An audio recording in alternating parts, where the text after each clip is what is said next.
Pagi TI, pagi TI, pagi TI. Halo teman-teman semua, kembali lagi di Kastra TV segmen podcast. Oke, sebelumnya kenalin, di sini aku Laila Angelina sebagai Badan Pengurus Kastrat Inti 2022 dan di sini kita ditemani oleh narasumber kita ada Kak Priti dari Kontras. Halo Kak, gimana kabarnya? Baik, halo teman-teman. Oke, Kak Priti mungkin mau kenalin diri dulu ke teman-teman. Aku Preti dari Kontras. Oke, mungkin teman-teman di sini banyak yang tanya nih Kak, sebenarnya Kontras tuh apa sih Kak? Oke, jadi Kontras itu adalah sebuah organisasi masyarakat sipil. Oke. Dia singkatan, kepanjangannya adalah Komisi untuk Orang Hilang dan Korban Tindak Kekerasan. Disingkat Kontras, tapi tulisannya kontra, terus S-nya gede. Iya. Nah, S-nya itu adalah Soeharto. Gitu. Jadi dia memang dibangun untuk kontra Soeharto gitu. Tapi Soeharto bukan Soehartonya saja, bukan cuma figur Soehartonya aja, tapi juga segala hal yang dilambangkan oleh Soeharto, yaitu kepemimpinan yang otoriter, yang pelanggaran HAM, yang banyak pelanggaran HAM kayak gitu. Oke, berarti untuk urgensi sebenarnya pendirian Kontras ini gak cuma dari singkatan namanya, tapi ada salah satu makna di balik tanda S besar itu ya Kak? Oke, berarti Kontras ini berdirinya pas lagi zaman Pak Soeharto itu? Betul, dia berdirinya di Maret 98. Soeharto itu kan dia turun di Mei 98 ya gitu. Jadi awalnya Kontras itu adalah satuan tugas di YLBHI. Teman-teman mungkin tahu YLBHI kan lembaganya itu ada duluan ya sebelum Kontras. YLBHI yang pada masa itu 97-98 itu banyak orang-orang yang diculik kan, kita tahu ada aktivis yang diculik dan segala macam. Nah pada saat itu orang-orang ngelapornya ke YLBHI.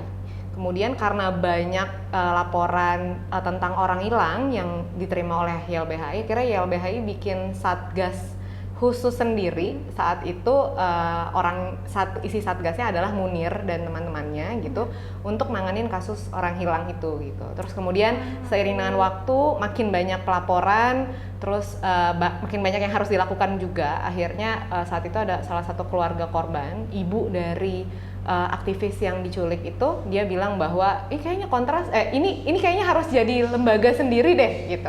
Akhirnya dari satuan tugas dia dibentuk jadi satu organisasi sendiri yang awalnya itu ngerjain soal kasus orang hilang gitu.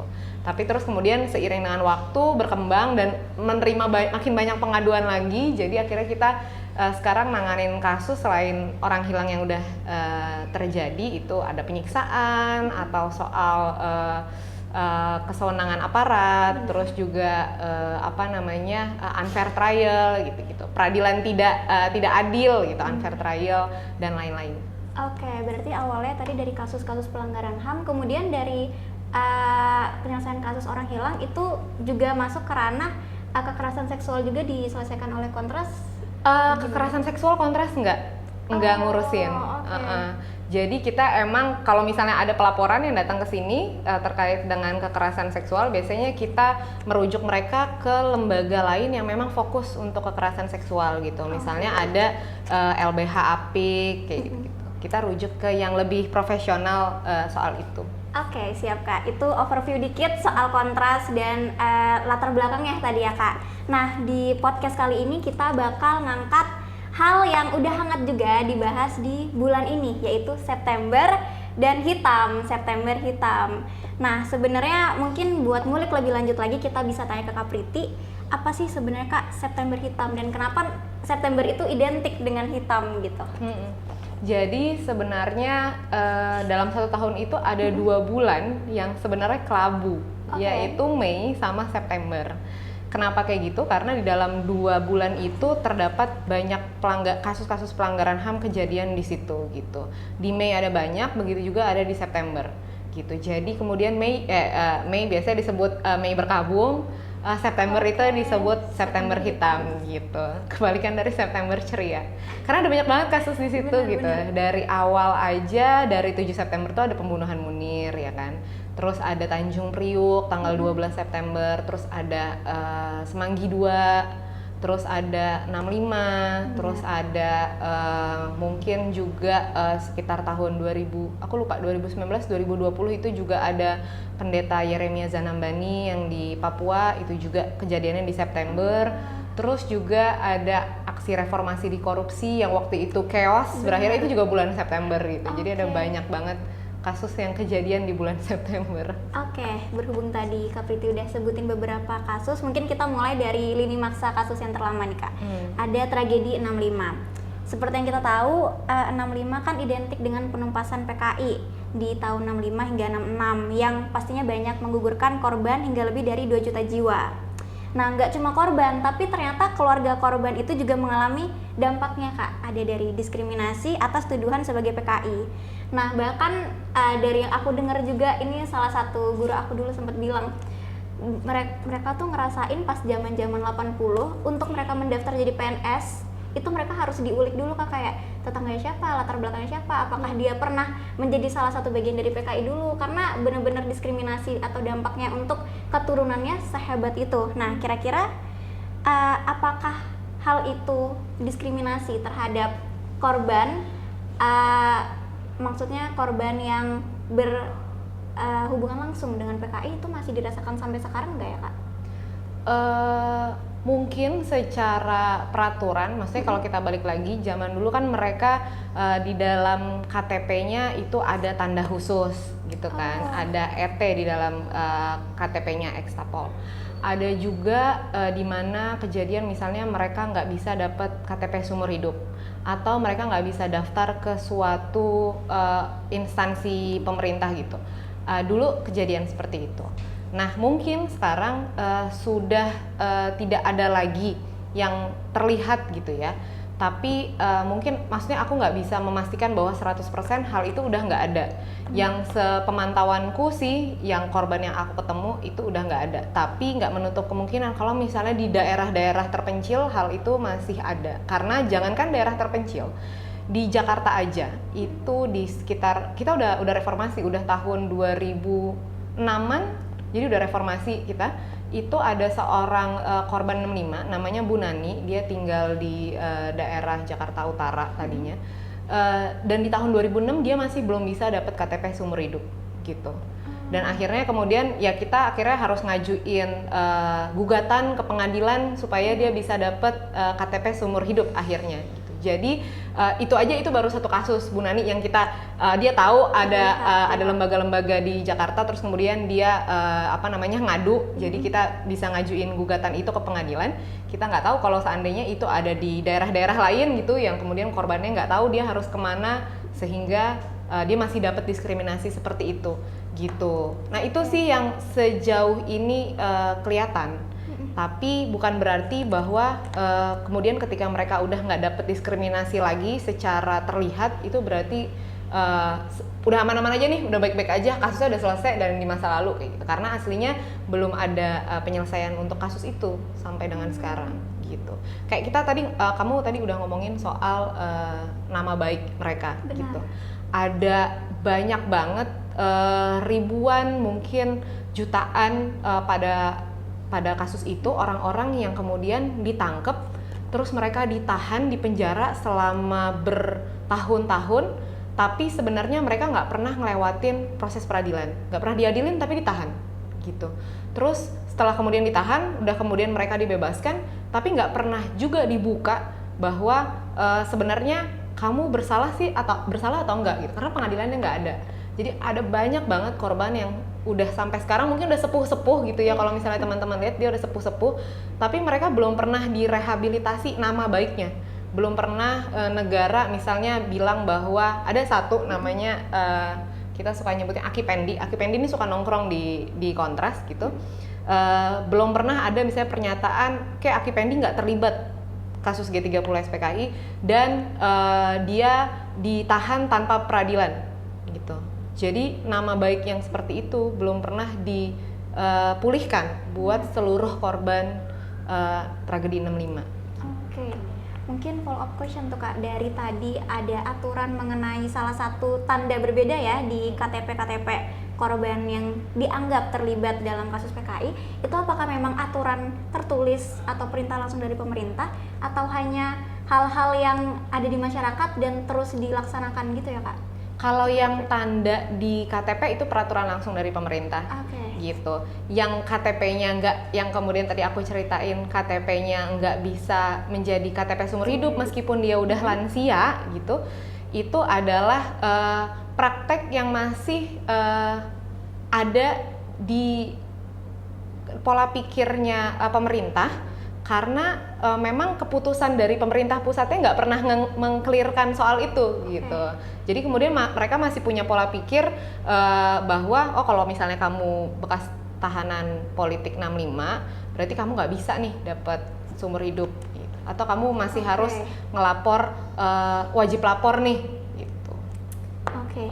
Berarti itu kan tragedi dari 1965 dan sekarang udah masuk ke tahun 2022 nih Kak. Nah, sampai sekarang belum ada hal yang clear yang disampaikan oleh pemerintah, baik dari peraturan tadi yang KTP seumur hidup maupun kejelasan pemulihan nama baik para korban. Nah, kira-kira apa sih Kak hal atau upaya yang bisa kita lakukan untuk membantu memberi keadilan untuk memulihkan nama baik korban-korban tersebut Kak? Kita sebagai masyarakat sipil. Benar. Kita sebagai masyarakat sipil. Kalau memang sebenarnya untuk memulihkan nama korban, yang bisa ngelakuin itu adalah pemerintah gitu kan, dengan mereka ngeluarin kebijakan atau sebagainya gitu, pernyataan publik yang dibuat oleh pejabat atau presiden sebagainya gitu. Nah, yang bisa kita lakukan untuk mendorong pemerintah untuk melakukan itu adalah gini. Teman-teman pernah dengar nggak sih kasus, bukan kasus sih, cuma bukan slogan juga, cuma obrolan bahwa kalau misalnya belum viral, polisi belum gerak. Kan? Nah, kalau belum viral, belum gerak. Nah, itu juga yang terjadi sebenarnya di pemerintahan, bukan cuma polisi ya, tapi juga kita ngomongin eksekutif, legislatif gitu, DPR dan pemerintah. Itu kalau misalnya belum, masyarakat semuanya belum ngomongin soal itu, mereka ngerasa, oh itu masalah kecil lah, sampingan yang bermasalah paling cuma perintilan orang-orang gitu. Jadi mereka kemudian tidak terdorong untuk melakukan hal itu. Nah, yang bisa kita lakukan adalah untuk nyuarain itu sampai viral gitu. Jadi ketika misalnya teman-teman nge-tweet atau teman-teman posting IG hashtag, atau misalnya juga berkaitan dengan itu, tentu misalnya saat ini aku ngasih tahu, yang tahu cuma kamu soal ini kita nyuarain soal tweet ini segala macam, ini bisa bantuin kasus lo gitu, satu orang.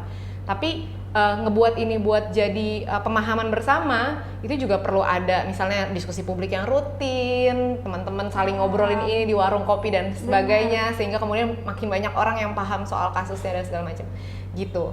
Jadi yang bisa kita lakukan adalah menyebarkan isunya dan menyebarkan pemahamannya tentang ini kasusnya sebenarnya seperti apa sih, dan apa yang harus dan pemerintah harusnya melakukan apa gitu. Terus kemudian kita suarain itu di banyak tempat. Nah, itu membantu untuk kemudian sampai ke telinganya pemerintah untuk ini penting loh untuk dilakukan kayak gitu. Berarti sebenarnya apalagi ada bantuan media sosial ya Kak? Betul, dan media sosial maksudnya dengan di era sekarang ya, dibandingin era zaman dulu gitu yang kita teknologi susah dan segala macam. Sekarang sebenarnya kita segampang itu kan untuk satu, lewat media sosial, lewat teknologi yang kita dapat berkat tentang itu gitu. Maksudnya besar di era yang teknologinya udah maju, terus kita juga lebih mudah untuk berkumpul, untuk nongkrong, untuk diskusi bareng kayak gitu, ketimbang kalau misalnya era Orde Baru gitu kan. Harus mulut ke mulut ya Kak. Betul. Nah, jadi ngobrol, ngumpul, diskusi soal itu sangat membantu banget gitu. Berarti di sini teman-teman memviralkan atau mentrendingkan masalah-masalah kasus yang udah lama terkubur perihal tragedi 65 ini bisa cukup membantu untuk didengarkan oleh pemerintah agar kembali beraksi untuk memulihkan nama baik korban-korbannya. Sama halnya kayak tragedi Tanjung Priok nih Kak. Tragedi Tanjung Priok yang udah lama kan terjadinya, tapi sampai sekarang masih menjadi tanda tanya, di mana berdasarkan data yang kami temui di berbagai media, diberitakan bahwa jumlah korban tewas dan luka-luka di tragedi Tanjung Priok ini nggak pernah nemu kejelasan Kak. Karena dari satu sisi pemerintah itu melansir jumlah tewas adalah sebanyak sekitar 33 orang. Tapi lembaga-lembaga kemanusiaan lainnya menyebut bahwa jumlah korban terbunuh ada hingga ratusan orang, ada 400 lebih waktu aku membaca Kompas tadi. Nah, kira-kira apakah selama bertahun-tahun tragedi ini kan udah berlalu dan perkembangan dalam mengkonfirmasi angka korban itu belum ada ya Kak? Kira-kira apakah ada korban yang tewas dan tidak tercatat udah mulai terungkap sampai saat ini perkembangannya Kak?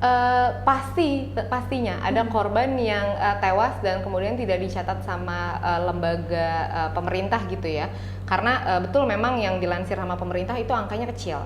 Tapi kalau seandainya kita ngobrol sama korbannya dan juga sama saksi yang saat itu berada di lokasi, mereka tahu bahwa aslinya ketika kan pada masa itu mereka ditembakin gitu ya. Benar. Mereka berhadapan dan langsung ditembakin.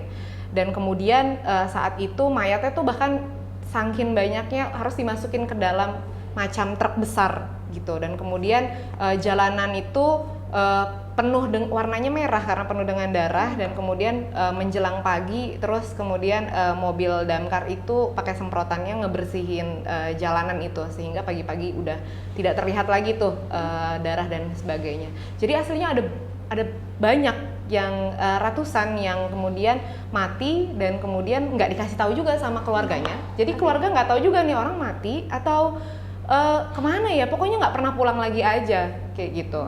Dan kemudian ada misalnya saksi-saksi yang melihat bahwa kemudian mayat-mayat ini kemudian dimakamkan secara tanpa nisan gitu. Jadi dimasukin aja ke dalam lahan kosong gitu tanpa ada nisan. Jadi nggak tahu sebenarnya yang nggak pulang ini, yang nggak pulang ini makamnya di mana gitu, nggak ketahuan juga gitu. Jadi aslinya ada banyak pastinya yang meninggal tapi kemudian nggak pernah dikonfirmasi dengan benar oleh lembaga yang resmi gitu. Kemudian akhirnya ya organisasi-organisasi HAM kan kemudian ngitung sendiri dengan ketemu sama korban dan saksi segala macam, tapi nggak pernah diresmikan oleh lembaga negara gitu. Yang diresmikan tadi yang angkanya kecil itu gitu. Sampai sekarang perkembangannya Tanjung Priok itu udah pernah ada pengadilannya di tahun 2003, 2004, 2003 sampai 2005 itulah, karena kemudian ada tingkat pertama, terus ada banding, ada kasasi gitu kan kalau misalnya pengadilan. Nah, hasilnya adalah walaupun itu udah pernah diadilin, hasilnya bilang bahwa semua pelaku yang dibawa ke pengadilan Tanjung Priok itu tidak bersalah gitu. Jadi belum pernah ada satu orang pun yang diputus bersalah atas semua pembunuhan, atas semua penghilangan paksa yang terjadi waktu kasus Tanjung Priok gitu. Itu makanya kenapa mungkin bagi pemerintah ketika mereka udah ada kok pengadilannya, jadi apalagi yang diminta gitu. Bagi pemerintah seperti itu aja, sekedar seperti itu udah selesai. Tapi buat korban yang kemudian bapaknya nggak kembali gitu kan, mereka kan masih bertanya-tanya, loh jadi bapak saya tuh nggak kembali, kenapa gitu? Nggak ada bapak saya, atau yang meninggal kan ada beberapa yang meninggal dan kemudian mayatnya bisa dibawa sama keluarganya ya gitu kan. Ada juga yang seperti itu. Jadi mereka, loh jadi ini mati karena apa? Kalau gitu bapak saya ini mati karena apa? Ini ada makamnya dan dia memang mati hari itu.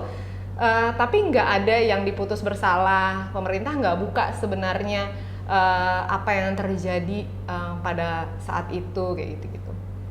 Oke, berarti kan banyak untuk angka ratusan korban, dan ini ternyata yang diklarifikasi hanya 33 korban, itu kan gapnya terlalu sangat signifikan ya Kak.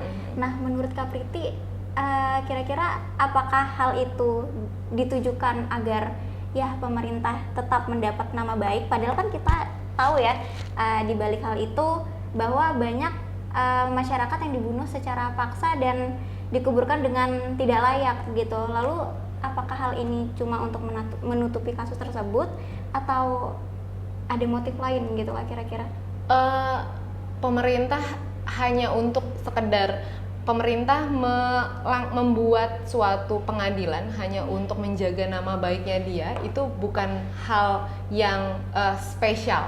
Itu udah kejadian sepanjang sejarahnya Indonesia era reformasi itu udah begitu yang kejadian gitu. Jadi kayak yang tadi aku di awal sebelum diskusi ini kita rekam, aku cerita soal tadi ada pengadilan Paniai yang 18 tahun yang lalu gitu kan, terakhir itu Tanjung Priok sama Timor Timur sama satu lagi Abe Pura di Papua, terus kemudian 18 tahun kemudian sekarang untuk kasus Paniai. Nah kasus Paniai ini juga kemarin ketika sidang ada banyak kejanggalan gitu. Bayangin ini ada ada korban yang meninggal dan juga ada orang-orang yang luka karena dipukulin dan sebagainya gitu ya, atau ada yang kena luka tembak atau luka tikam kayak gitu. Jadi ada yang meninggal, ada orang yang kena luka-luka. Totalnya banyak berarti korbannya. Tapi yang dibawa ke pengadilan yang dituntut sebagai pelaku sama penuntut itu cuma satu orang. Gitu. Nah, jadi kan kita udah bisa ngelihat gimana kemudian sandiwara yang kejadian di tahun 2022 ini bukan yang pertama kalinya, karena dari kemarin, dari tahun-tahun sebelumnya, dari pengadilan Tanjung Priok, pengadilan Abe Pura, pengadilan Timor Timur itu udah kejadian gitu. Pemerintah bikin pengadilan hanya untuk jaga image mereka ke luar negeri, untuk kemudian menunjukkan bahwa enggak kok, kita udah proses kok kasusnya gitu. Kita punya ada namanya Statuta Roma. Statuta Roma ini adalah suatu perjanjian, satu statuta yang kemudian membuat Indonesia, membuat suatu negara yang menandatangani Statuta Roma ini bisa diadilin di ICC, International Criminal Court. Indonesia nggak pernah ratifikasi Statuta Roma karena Indonesia nggak mau dibawa untuk diadilin di luar negeri. Tapi Indonesia bikin semacam Statuta Roma, dia kopas dari Statuta Roma menjadi undang-undangnya dia sendiri, undang-undang dalam negeri, Undang-Undang 26 tahun 2000 tentang pengadilan HAM gitu. Nah, undang-undang ini penuh banyak penuh banyak kekurangan dan juga kesalahan penerjemahan yang aku nggak tahu disengaja atau tidak, tapi kesalahan penerjemahan ini kemudian membuat banyak pelaku bisa lolos gitu. Yang mana ya menurut aku sih kalau misalnya nggak mau dibilang sengaja ya salah terjemahannya gitu, kalau misalnya nggak sengaja tapi berhasil, salah terjemahannya berhasil sehingga membuat banyak unsur kejahatan itu tidak terbukti di pengadilan, terus kemudian jadi banyak yang, bukan banyak yang bebas, semua orang bebas, semua pelaku yang dibawa ke pengadilan HAM itu semuanya bebas gitu. Jadi begitu juga dengan yang terjadi dengan Paniai yang sekarang ini, karena kalau mungkin teman-teman tahu, Indonesia lagi banyak dilihat sama internasional terkait dengan penanganan mereka terhadap Papua, gitu kan, dengan nurunin militer dan sebagainya ke Papua. Jadi Indonesia lagi dilihatin banget sama negara-negara lain tentang apa sih yang lo lakukan terhadap orang-orang Papua gitu. Nah, salah satunya untuk dia menjaga nama baiknya yaitu dia ngadain pengadilan Paniai itu dengan satu orang pelaku gitu. Mungkin ini kelanjutan dari tadi Tanjung Priok, masalah penembakan juga. Ada penembakan lain nih Kak di bulan September juga, yang 24 September ya lebih tepatnya, mungkin teman-teman satu hari setelah mungkin hari ini kita syuting ya Kak podcast, yaitu tragedi Semanggi II. Dimana di sini salah satu tragedi Semanggi II ada penembakan mahasiswa Universitas Indonesia yaitu Yap Yun Hap. Mungkin sebelum kita beralih ke pertanyaannya, dari Kak Priti mungkin mau menceritakan terlebih dahulu tragedi Semanggi II ini, karena yang kami dengar Kontras di sini kan mengadakan pendampingan ya Kak terhadap adanya kasus ini gitu. Soal itu mereka dijadiin satu berkas ya, kasus Semanggi II itu dijadiin satu berkas sama Komnas HAM, Trisakti, Semanggi I, Semanggi II. Makanya biasanya disebut kasus TSS gitu, karena fokusnya sama dan tahunnya berdekatan, sehingga operasi yang melatar belakangi mahasiswa yang aksi terus kemudian ditembakin itu sama operasinya gitu. Nah, mungkin lebih secara spesifik teman-teman pasti udah sekarang bisa nge-search dimanapun tentang apa yang terjadi di penembakan mahasiswa Trisakti Semanggi I dan Semanggi II gitu. Nah, apa yang terjadi sama kasus ini adalah kasus ini mentok di Jaksa Agung.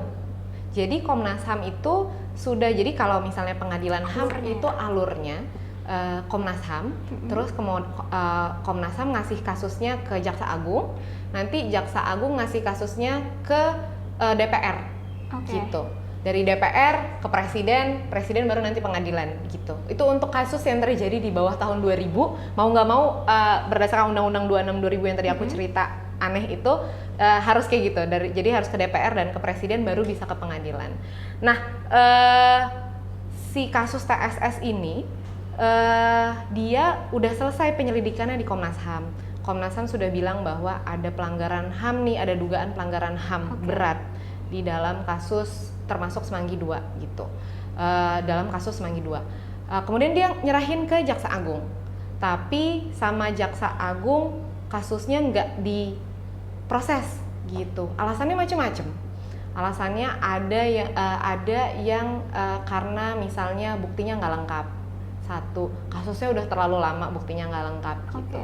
Terus yang kedua, dia bilang bahwa penyelidik Komnas HAM-nya nggak disumpah gitu.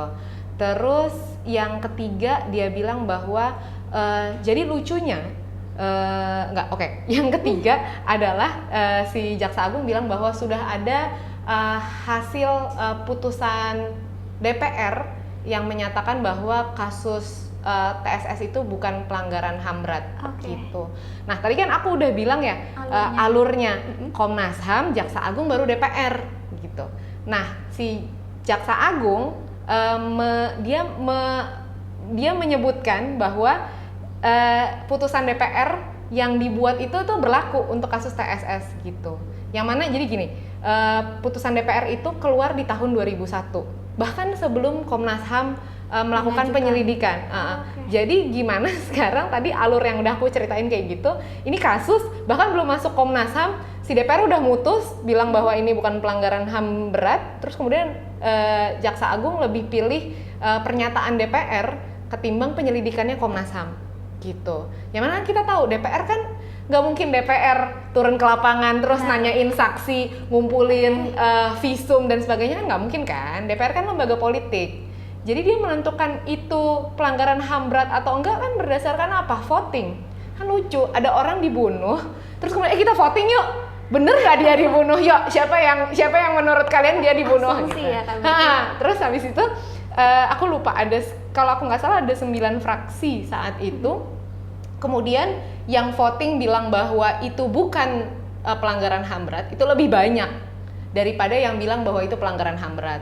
Makanya kemudian DPR 2001 itu bilang bahwa kasus TSS itu bukan pelanggaran HAM berat gitu. Nah, Jaksa Agung lebih pegang yang putusan DPR yang 2001 itu ketimbang hasil penyelidikan Komnas HAM. Yang mana Komnas HAM kan kalau penyelidikan pasti dia turun ke lapangan, dia wawancara saksi, korban, pasti kan. Terus habis itu visum, kalau orang mati kan pasti ada visumnya, kayak gitu-gitu. Ada otopsinya dan segala macam. Nah, lucu kan? Berarti keputusan DPR ini tanpa melihat data-data yang udah dikumpulkan oleh Komnas HAM? Iya, karena keputusan DPR ini keluar lebih dulu daripada Komnas HAM melakukan penyelidikan. Gitu. Wow, lucu ya? Datanya ya. Gitu. Benar. Jadi kemudian itulah alasan-alasan kemudian Jaksa Agung nggak pernah tindak-lanjutin kasus TSS. Sampai dengan sekarang. Gitu. Nah, kemudian yang aku mau sampaikan adalah kasus TSS itu kan terjadi tahun 9899 ya, 9899. Paniai yang tadi aku cerita itu terjadi di tahun 2014. Gitu.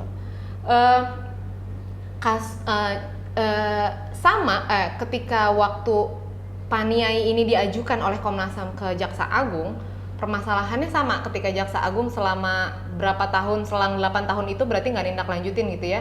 Itu sama alasannya, yaitu misalnya kurang alat bukti dan sebagainya. Alasannya jadi sama kayak TSS. Tapi ketika kasus Paniai mendapat sorotan yang lebih banyak ketimbang TSS, disitulah kemudian pemerintah memutuskan, oh ya udah berarti Paniai kita duluan. Gitu. tadi kan aku bilang kalau Papua itu lagi disorot sama internasional gitu. Jadi kemudian dia merasa terganggu, negara tuh merasa terganggu. Oh, semua orang ternyata ngeliatin ya soal Papua. Oke deh, kita kerjain gitu. Nah, TSS kalah nampaknya sorotannya ketimbang Papua gitu. Jadi makanya kenapa tadi aku bilang ketika kita nyuarain nih soal kasus ini, itu baru ntar ganggu telinga mereka dan kemudian mereka bergerak gitu. Sebenarnya pas banget Kak, karena kita sebenarnya sempat yang diceritain juga tadi, bulan September ini, minggu-minggu ini juga kita lagi ngadain aksi setiap Jumatnya di teknik untuk menyuarakan keadilan bagi Yap Yunhap Kak. Karena kan dia jadi dari teknik elektro 96 juga kalau nggak salah, senior kita. Dan ada fun fact juga yang kita dengar kalau waktu Yap Yunhap ini mayatnya diantarkan ke rumahnya, terdapat ambulans dari suatu pihak yang nggak diketahui yang ingin membawa si mayat Yap Yunhap ini dan menghilangkannya gitu Kak. Jadi kayak sebuah tanda tanya besar gitu juga. Itu termasuk salah satu Kakak dengar juga di cerita pas pendampingan Semanggi 2 atau? Iya, banyak ya yang kayak gitu kan. Terus juga bahwa misalnya keluarga korban terus kemudian dideketin sama orang-orang tertentu ketika tahun-tahun politik gitu ya. Tahun-tahun politik itu 5 tahun sekali. Ketika tahun-tahun politik kemudian keluarga korban dideketin sama orang-orang tertentu yang kemudian terus butuhnya apa gitu. Butuhnya apa? Mau rumah, mau naik haji kayak gitu. Naik haji, oke, naik haji kayak gitu. Kayak gitu-gitu itu juga banyak kejadian seperti itu. Oke, mungkin kita agak flashback lagi ke depan waktu Kak Priti lagi overview masalah kontras ini, di mana kontras kan tadi dibentuk salah satu pimpinannya ada Munir ya Kak. Nah, di bulan September juga ada kasus pembunuhan Munir, di mana Munir ini dibunuh dengan cara diracun pada tanggal 7 September 2004 saat dia sedang melaksanakan perjalanan ya menuju Belanda untuk melanjutkan studinya. Nah, masa kadaluarsa dari kasus tersebut itu kan punya batas waktu 18 tahun ya Kak penyelesaiannya, sebagaimana ketentuan dari Kitab Undang-Undang Hukum Pidana atau KUHP. Nah, mungkin boleh diceritain Kak sedikit recap untuk perkembangan kasus Munir hingga detik ini, dan kalau nggak salah kan udah masuk ke angka 18 tahun juga ya Kak untuk 2022. Apakah memang udah masuk ke masa expirednya dan ada celah kemungkinan untuk dibuka kembali atau bagaimana nih Kak, mungkin dari sudut pandang Kak Priti?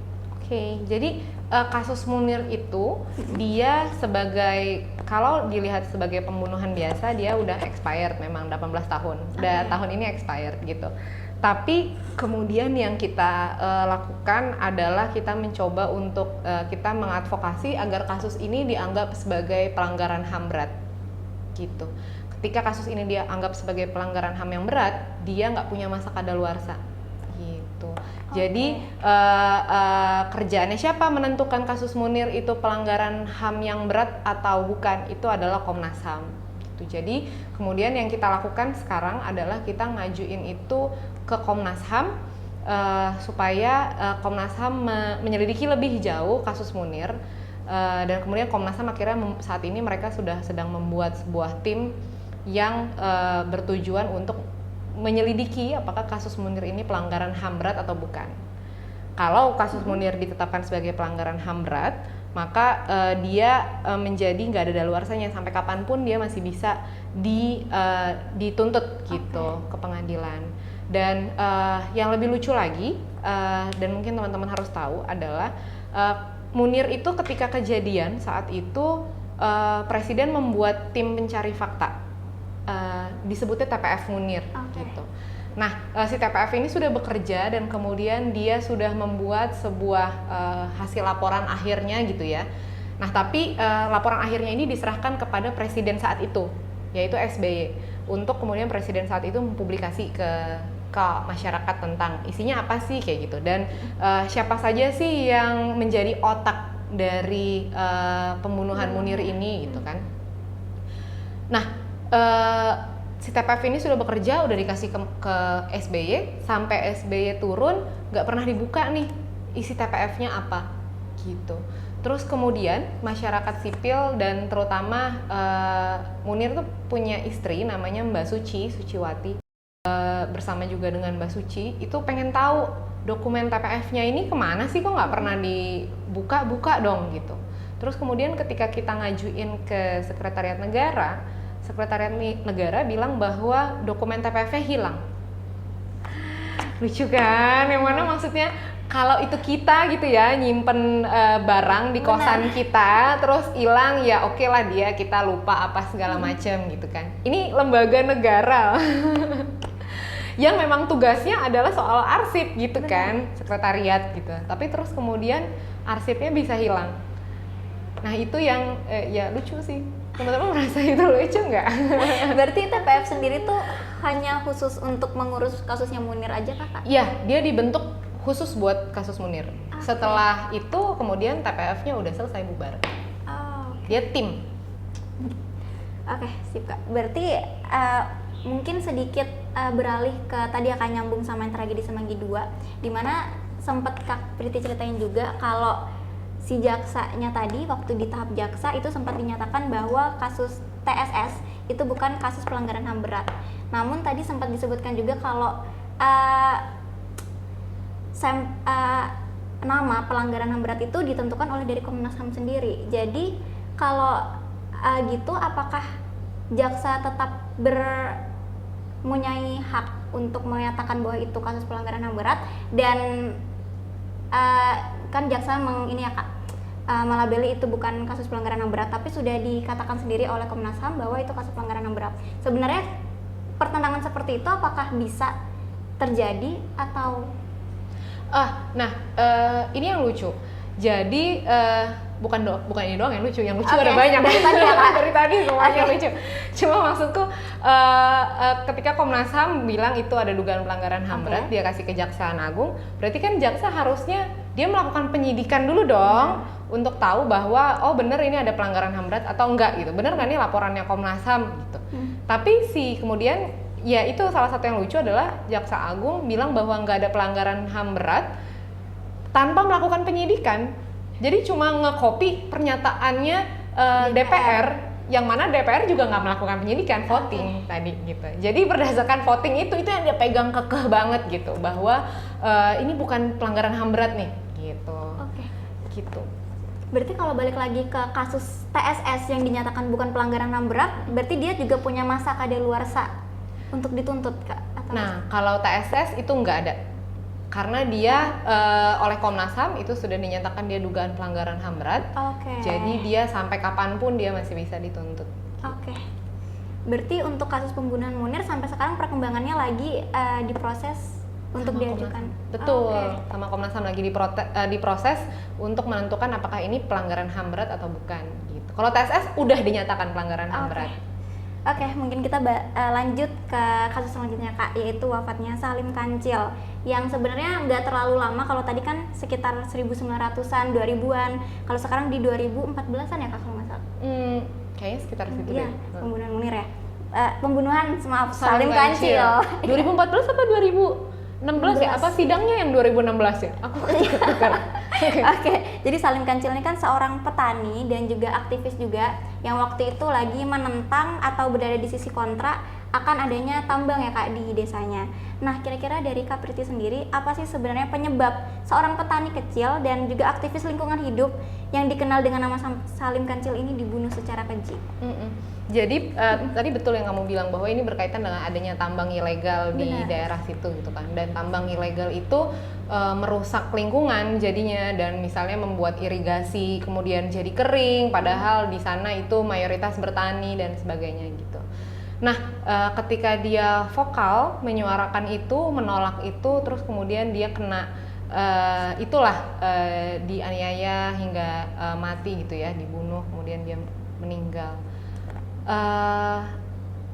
Apa yang membuat kemudian hal seperti itu masih sering terjadi di Indonesia? Karena Salim Kancil aslinya bukan satu-satunya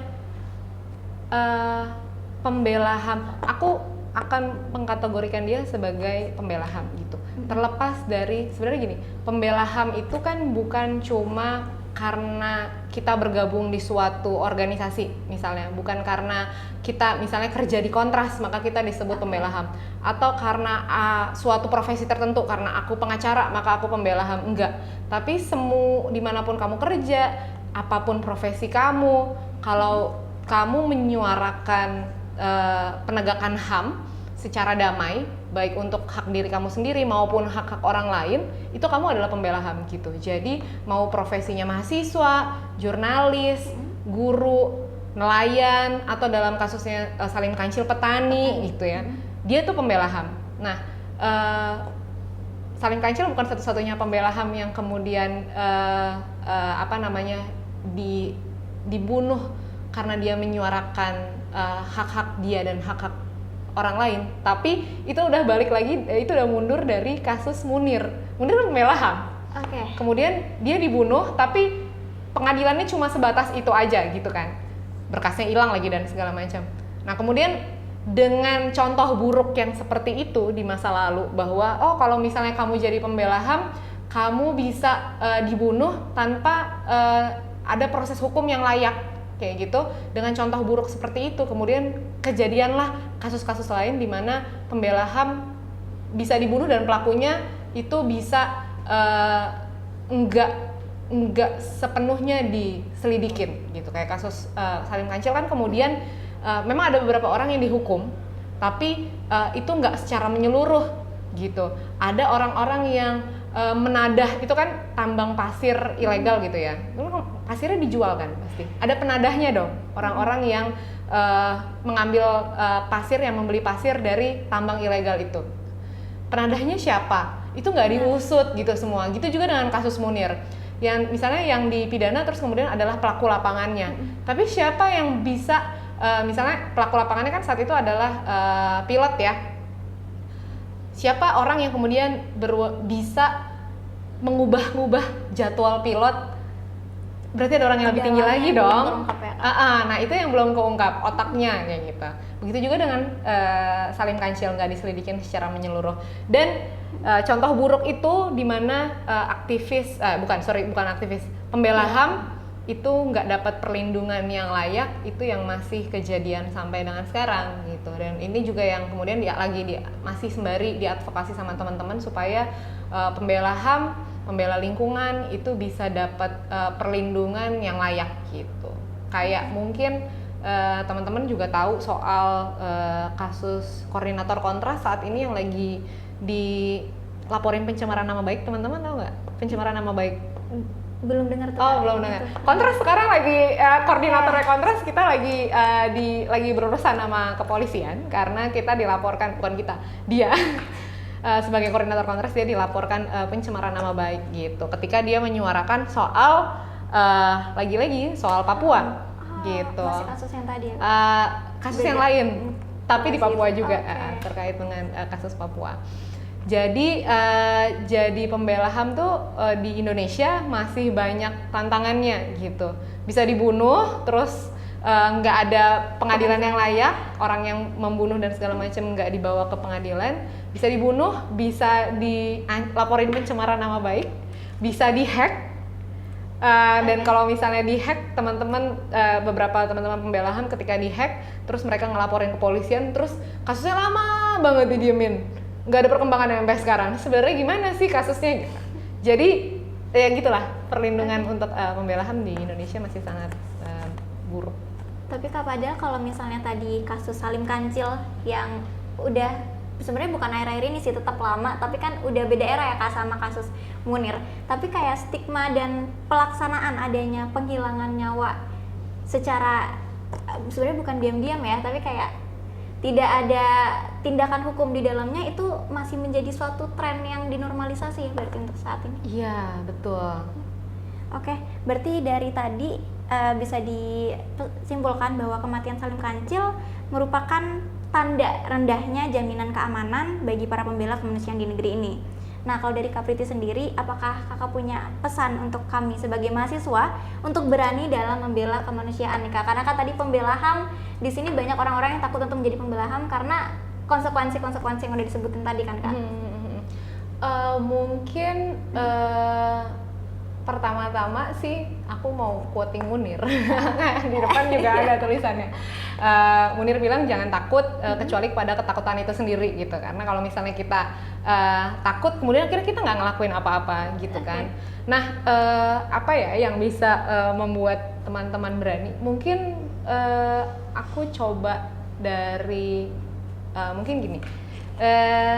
Teman-teman kan mahasiswa yang pintar dan misalnya oke nih kan teman-teman punya kesempatan untuk mengenyam pendidikan yang lebih tinggi, di mana teman-teman terus kemudian bisa sadar bahwa oh kita tuh sebagai warga negara punya hak A, B, C, D, E gitu, yang mana mungkin nggak semua orang tahu bahwa dia punya hak A, B, C, D, E.